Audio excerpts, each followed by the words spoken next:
이 아름다운 가을에 예배에 참석한 여러분들에게 하나님의 은혜와 평강이 넘치기를 기원합니다. 얼마 전에 익산 함열에 가서 한옥집 앞에 이렇게 써 있는 걸 봤습니다. 한번 보죠. 도문대작. 읽기 잘 아시는 분들도 있고 좀 낯설기도 하겠지만 뜻은 그런 겁니다. 도문은 푸주간이라는 뜻이고요. 고기 파는 곳. 대작이라는 것은 입맛 따신다는 말입니다. 그러니까 한 입 크게 씹어 먹는다 이런 뜻이에요. 그러니까 푸주간 앞에서 입맛을 쩍쩍 다신다. 무슨 말입니까? 실제 먹을 수는 없지만 맛있는 것을 그리워한다. 그러는 말입니다. 저게 왜 전라도 익산의 조그마한 지방인 함열의 한옥마을 앞에 저게 붙어 있겠습니까? 지금부터 400년 전에 홍길동전을 지은 저자인 허균이 저기로 유배를 갑니다. 귀양살이를 갑니다. 허균은 명문가의 자제였고 또 외갓집과 처갓집이 당시에 굉장한 부유한 집이었다고 그래요. 그러니 어릴 때부터 온갖 사내진미 맛있는 걸 다 먹고 자랐다. 본인이 책에 그렇게 써놓고 있습니다. 그랬는데 조금 더 보죠. 그랬는데 막상 귀양살이를 가보니까 생선이라고는 썩은 장어로 반찬을 해주고 쌀은 당연히 없고 조 이런 걸로 허접스러운 밥을 해주고 그러니 이 귀하게 자란 도련님이 귀양살이를 못 견디는데 그 중에서도 본인이 밝히듯이 인간의 두 가지의 중요한 욕심은 첫 번째는 성욕이고 두 번째는 식욕이다. 허균은 그렇게 밝혔습니다. 그러면서 내가 이 식욕을 다 채우지 못하니까 그래서 책을 쓴다. 그동안 먹었던 온갖 좋은 것들을 전부 다 책을 씁니다. 그리고 그것을 어떻게 먹는가 하는 것도 써놓고 품평회를 합니다. 그러니까 저 도문대작이라는 것을 책 제목으로 삼아서 음식 품평책을 씁니다. 지금은 먹을 수 없지만 입맛을 쩝쩝 다시면서 아이고 먹고 싶다고 하면서 책을 쓴 게 바로 저 도문대작입니다. 저 사자성어는 어디서든지 볼 수 있고 누구든지 알 수 있는 것이지만 익산의 함열에 그 한옥마을의 문 입구에 써놓은 것은 그 속을 들여다보니까 이런 스토리가 있더란 말입니다. 그래서 보이는 게 다가 아니다. 저 네 글자 속에 원래 뜻이 다가 아니다. 그래서 허균은 너무너무 먹고 싶어서 저거를 책 제목으로 삼아서 평생 자기가 먹었던 것을 책을 저기에 썼던 것 그렇습니다. 마찬가지로 우리 모두가 다 기도합니다. 심지어는 믿지 않는 사람도 산신령에게 기도합니다.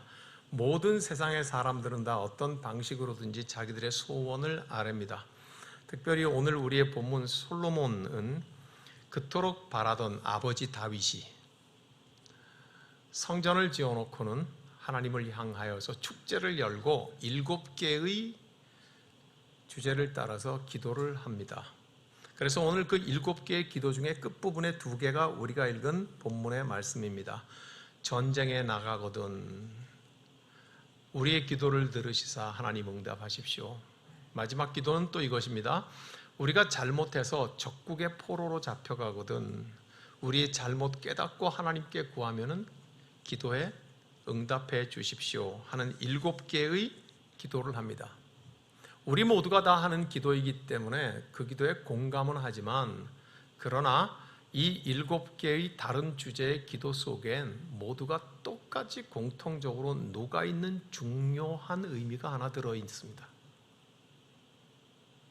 그래서 7개의 기도를 쭉 읽으면서 이 기도 속에 들어있는 그 뜻 마치 도문대작 저 속에 허균의 삶이 들어있는 것처럼 가장 중요한 것이 무엇인가 하는 것을 우리가 생각을 해볼 수 있어야 되겠다.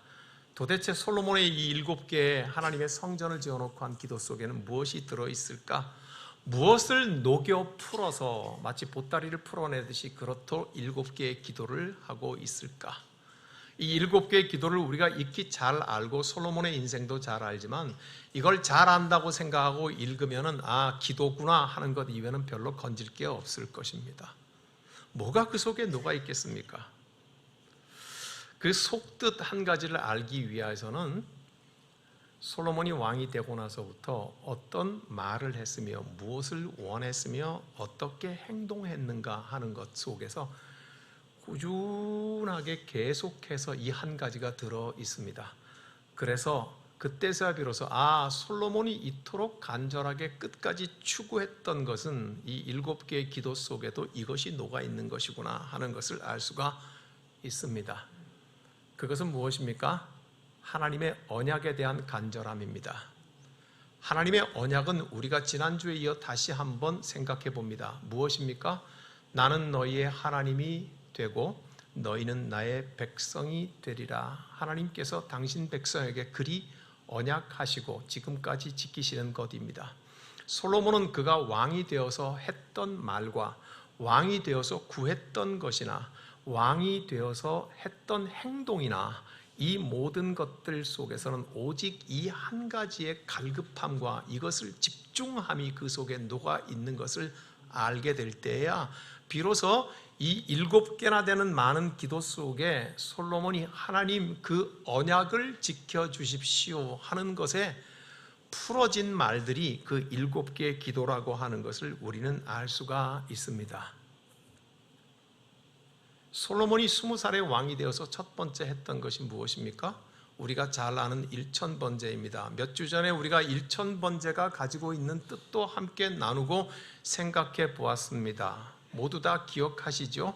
그렇지만 이 모든 일천번제에 대한 생각 중에서 오늘 여전히 끈질기게 솔로몬을 보았을 때에 그가 일천번제를 통하여서 말하고 싶었던 것, 드러내고 싶었던 것은 무엇일까요?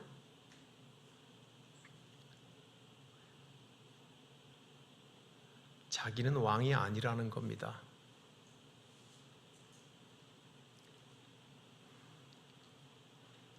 분명히 왕인데, 분명히 이스라엘의 왕인데, 분명히 어려운 과정을 통하여서 20살짜리 왕이 되었는데 그는 왕이 된 즉시 하나님 앞에 가서 1000번을 무릎을 꿇고 엎드립니다. 무슨 표시입니까? 저는 왕이 아닙니다. 참된 왕은 하나님이십니다. 그걸 표시하고 있었던 것입니다. 인간이 누구이든지 간에 인간 왕이 되어서 왕의 도리를 다하는 것, 킹십, 왕의 왕됨을 나타나는 것은 무엇인가에 대하여서 우리는 솔로몬 1000번제를 통하여서 봅니다. 인간 왕은 하나님 앞에 가서 무릎을 꿇으며 이렇게 말하고 있습니다. 저는 왕이 아닙니다. 참된 왕은 오직 하나님이십니다. 다스려 주옵소서.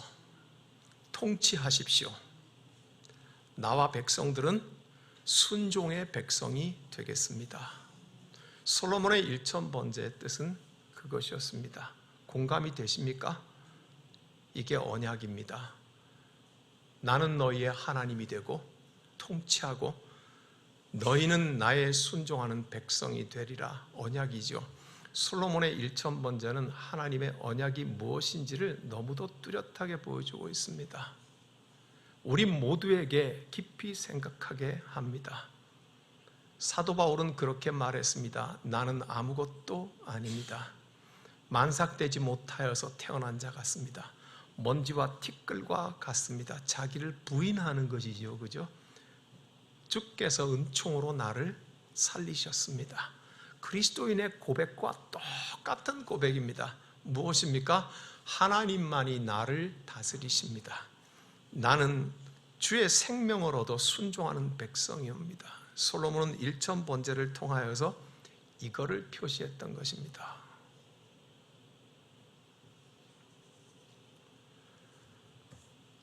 그리고 솔로몬이 했던 말을 통하여서 솔로몬이 오직 하나님의 언약에 집중하고 있었다는 것을 볼 수 있는 대목은 열왕기상 3장입니다.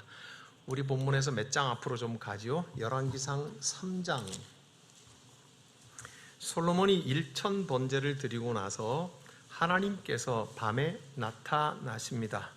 열왕기상 3장 5절에 기브온에서 밤에 여호와께서 솔로몬이 꿈에 나타나시니라. 하나님이 이르시되 내가 네게 무엇을 줄고 너는 구하라고 하나님 말씀하십니다. 솔로몬이 이때 무엇을 구했는지는 9절에 기록되어 있습니다. 9절을 다 같이 읽습니다. 누가 주의 이 많은 백성을 재판할 수 있사오리까? 듣는 마음을 종에게 주사 주의 백성을 재판하여 선악을 분별하게 하옵소서. 뭘 달라고 구하고 있습니까? 듣는 마음. 그게 뭡니까? 잘 아시는 분 있으면 저한테 좀 나중에 설명을 해 주시죠. 솔로몬이 하나님께 구한 건 듣는 마음을 달라고 했습니다. 그게 뭡니까? 알 것도 같고 모를 것도 같고 나도 경험해 본 것 같기도 하고 경험하지 못해 본 것 같기도 하고 듣는 마음을 달라고 했습니다. 정말 중요한 것은 성경이 성경을 해석할 때 분명해집니다. 성경이 성경을 어떻게 해석하는가, 하나님께서 이 말씀을 어떻게 해석하고 받으셨는가 하는 것은 한 절 건너 뒤에 11절에 있습니다. 11절 같이 읽습니다. 이에 하나님이 그에게 이르시되 네가 이것을 구하도다. 자기를 위하여 장수하기를 구하지도 아니하며 부도 구하지 아니하며 자기 원수의 생명을 멸하기도 구하지 아니하고 오직 송사를 듣고 분별하는. 하나님은 그것을 뭐라고 해석하십니까? 예.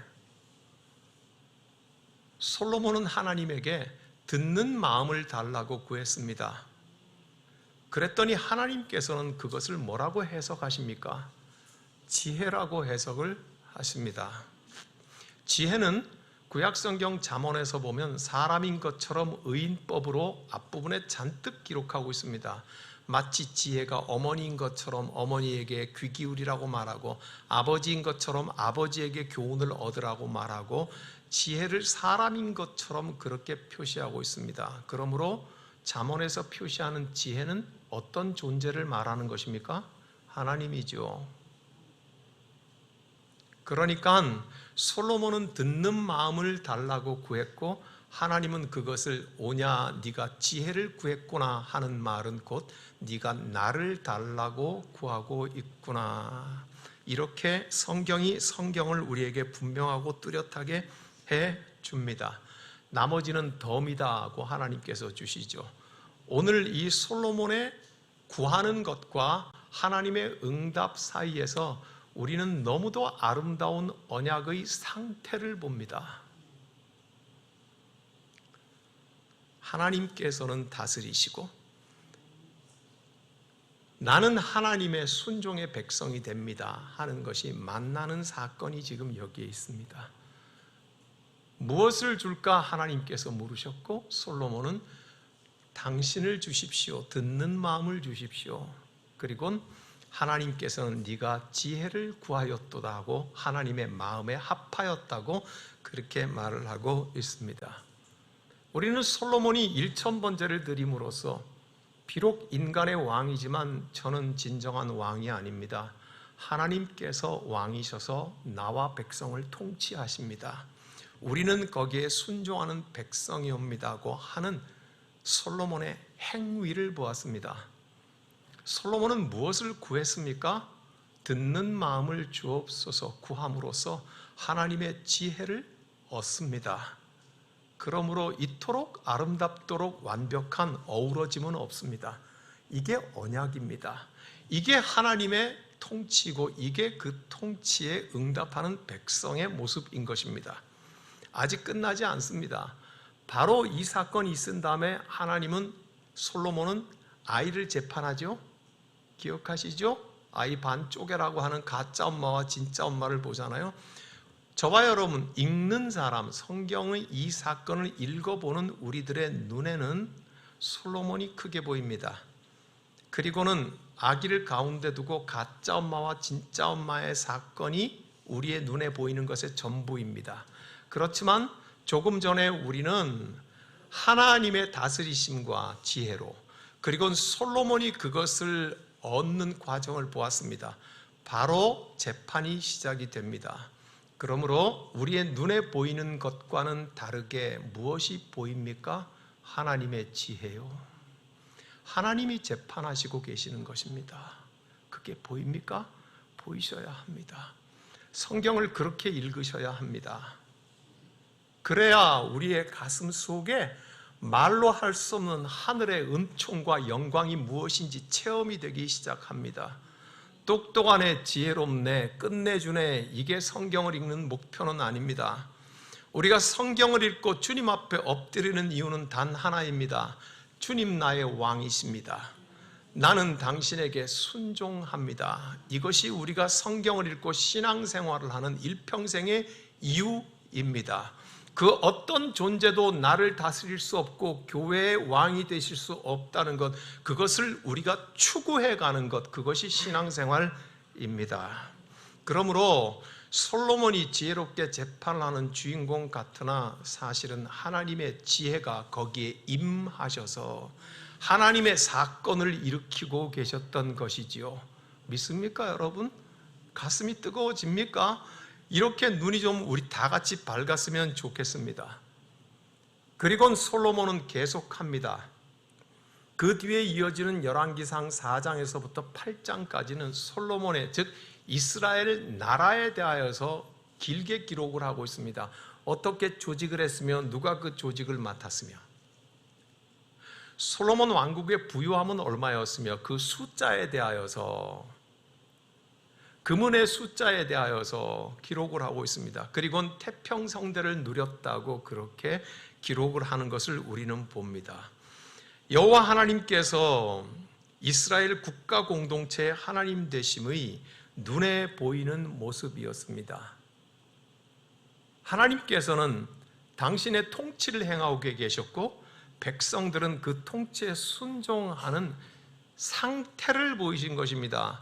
제가 왜 이것을 강조하느냐 하면 우리는 여기서 필시 10중에 9은 실수하고 미끄러져 넘어지기 때문입니다.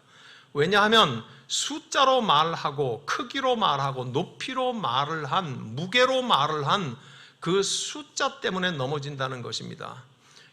솔로몬의 조직도 숫자로 표시되어 있습니다. 사람으로 표시되어 있고 솔로몬의 왕국의 부유함도 숫자로 표시되어 있습니다. 금으로 표시되어 있고 높이로 표시되어 있고 금의 무게로 표시되어 있습니다. 그래서 숫자로 표시하는 법이 익숙하기 때문에 그리스도인도 그렇게 해버립니다. 봐라, 하나님께서 다스리고 통치하시니까 사람 숫자도 많아지고 돈 숫자도 많아지고 높이도 높아지고 금도 많아져서 무게가 많아지고 이것이 하나님께서 복 주시는 것이다고 생각해 버림으로써 하나님께서 다스리시고 그 다스림에 순종하는 건강한 상태를 새카맣게 잊어버리게 되는 것입니다. 하나님은 숫자와 관계를 맺으시는 분이 아닙니다. 하나님은 높이와도 관계를 맺으시는 분이 아닙니다. 하나님은 부귀 영화와 관계를 맺으시는 분이 아니십니다. 기억하십시오. 창세기에 태초에 빛이 있으라고 말씀하시니 아무것도 없는 가운데 세상을 창조하신 하나님이십니다. 그런 하나님께서 숫자와 번쩍이는 것들과 관계를 맺으실 줄 아십니까? 우리는 그토록 착각하며 살아가는 게 얼마나 많은지 모릅니다. 솔로몬의 시대를 말을 하면서 성경을 읽어가면서 봐라, 이토록 놀라운 일이 벌어졌다고 말을 하는 것은 이해합니다만 그것이 무슨 뜻인지에 대하여서는 우리는 반성하고 돌아보지 않습니다. 상태를 말하는 것입니다. 건강한 언약의 상태를 말하는 것입니다. 숫자로 세상을 말하는 것은 정치하는 사람들이 하는 것이고 경제하고 기업하는 사람들이 관계를 맺는 것이지 우리 하나님께서는 당신의 백성들과 숫자로 관계를 맺으시지 않습니다. 우리 하나님께서는 당신의 백성들과 내가 너희의 하나님이 되고 너희는 내 백성이 된다고 하는 그 언약으로 관계를 맺으시는 하나님이라는 것을 잊지 말아야 할 것입니다. 그러므로 이 솔로몬의 시대의 조직과 태평성대, 그것은 하나님의 언약의 건강한 상태가 이루어지고 있다는 것이 보일 때야 비로소 성경을 제대로 조금 보기 시작하는 것이다. 열왕기상 22장 가운데 11장 즉 50%가 솔로몬에 대해서 기록을 하고 있습니다. 보면 별 것 없습니다. 잘났다, 잘됐다, 똑똑하다, 지혜롭다, 부자였다, 뭐 이게 다 아닙니까? 솔로몬이 7개의 기도를 했다, 성전을 지어놓고 우리 그거 다 읽어왔습니다. 매일 새벽마다 그것을 묵상합니다. 그 7개의 기도는 우리도 하는 것입니다. 별반 다를 게 아무것도 없습니다. 다만 우리가 그토록 바라고 원하는 그 놀라운 부유함은 좀 특별한지 모르겠습니다만 그것도 하나님 앞에서는 먼지와 티끌과도 같을 것입니다. 부러워할 것이 별로 없는 것이겠지요. 솔로몬의 말, 솔로몬의 원함, 솔로몬의 행위, 솔로몬의 구하는 것, 이 모든 것은 시종 일관되게 무엇에 집중되어 있다는 것이 이제 알 수가 있습니까? 언약이요.